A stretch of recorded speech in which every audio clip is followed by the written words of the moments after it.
আজকে তোমাদের সাথে খুব সাধারণ একটা রেসিপি শেয়ার করব। তোমরা অনেকেই এটা বাড়িতে বানাও, বিভিন্ন রকমভাবে বানাও। আমি শেয়ার করছি আমি কিভাবে বানাই।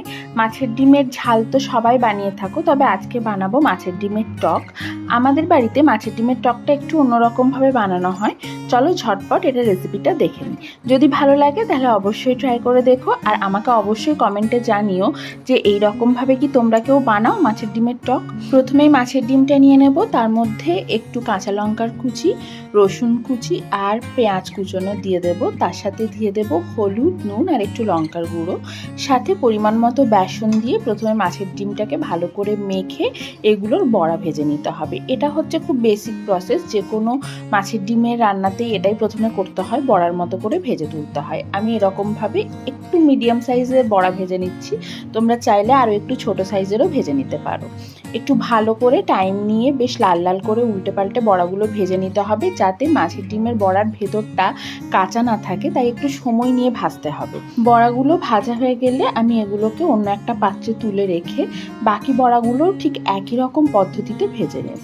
তারপর চলে আসবো মেন রান্নায়। প্রথমে কড়াইয়ের মধ্যে যে তেল থাকবে তার মধ্যে ফোড়নে দিয়ে দিলাম কালো জিরে আর কুচনো কাঁচা লঙ্কা। একটুক্ষণ নাড়াচাড়া করে সুন্দর একটা গন্ধ বেরোতে শুরু করলে একটু রসুন দিয়ে দিলাম থেতো করা, আর তার সাথে দিয়ে দিলাম পেঁয়াজ কুচি।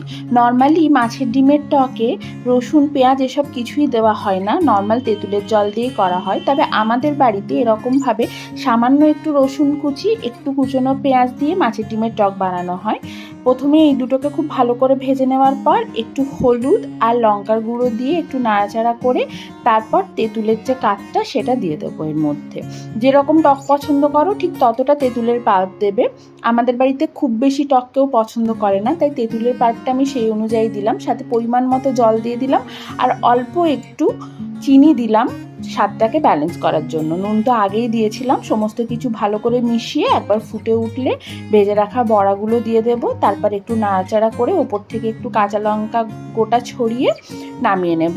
এই জায়গায় বলে রাখি, মাছের ডিমের বড়া কিন্তু বেশ জল টানে, তাই যদি এটা বেশ অনেকক্ষণ রেখে অনেকক্ষণ পরে খাওয়ার প্ল্যান থাকে তাহলে জলের পরিমাণটা একটু বেশি দিও। আমি যদিও বানানোর সাথে সাথেই প্রায় সার্ভ করেছিলাম, তাই জলের পরিমাণটা সেই বুঝে দিয়েছি।